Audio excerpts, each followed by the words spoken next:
Hi, this is Mike from Kosmic Sound. Today we're going to be looking at Pioneer's new flagship mixer, the mothership, the Pioneer DJM-2000 Nexus.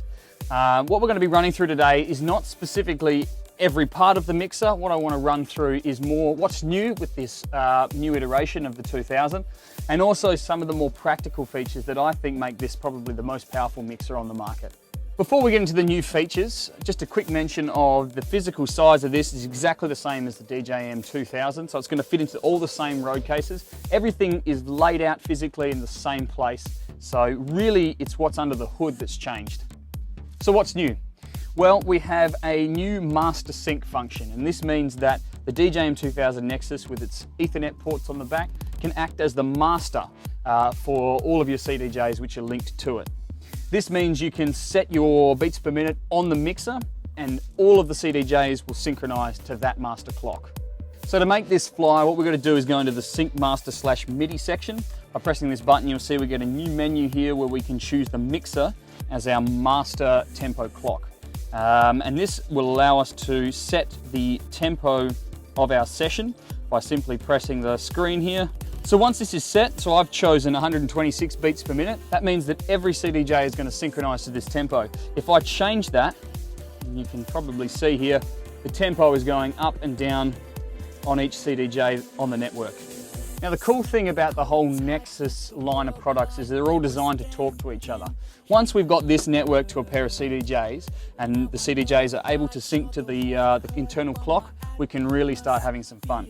And the next new feature is specifically designed to work with this and the CDJs. It's called the Beat Slicer. The Beat Slicer basically takes up to 8 beats of any track sent from a CDJ and turns it into 8 pads that we can trigger with our fingers at different intervals. So all we need to do to get this up and running is have something coming in on any channel, in this case channel 1, and we can choose where we want to slice from by pressing the channel select. So we've got channel 1, 2, 3, 4, in this case it's channel 1. You'll see underneath here we've got a text line saying grid. Grid basically means it's taking grid information that's being sent from the CDJ2000 Nexus. This means when I sample, everything's going to be perfectly locked in time and keep it looping flawlessly. Or so we hope.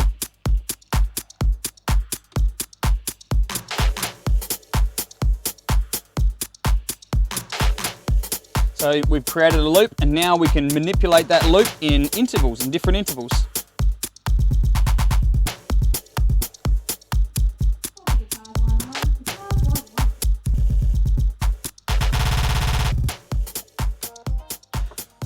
By pressing the on and off button again, releases and we're resuming the track that was playing underneath.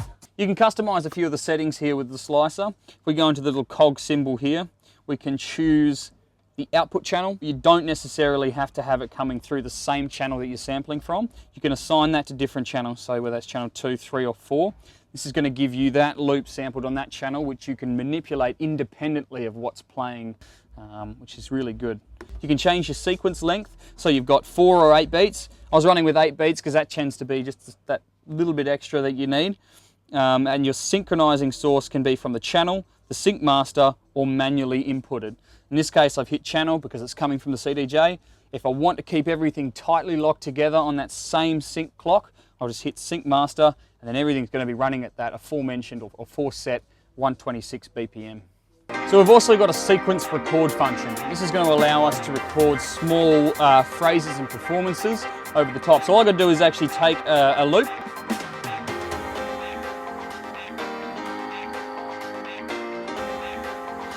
So I've sampled in a small phrase and then I can, with the sequence record button enabled, basically perform a little sequence.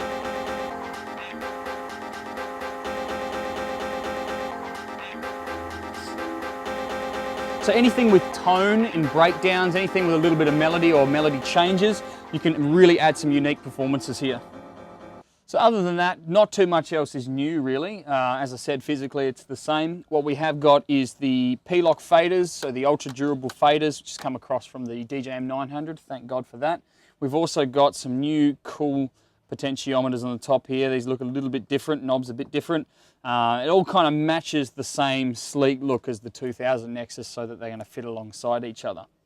Obviously this is just the tip of the iceberg. You can do so much more with the DJM2000 as it's largely open architecture, so you can link it up to whatever you want really. It is an expensive mixer, but is without a doubt one of the best, if not the best DJ mixer on the market. For more information or to purchase, please come in store to our Osborne Park or Cannington store, or jump online to our website www.kosmic.com.au.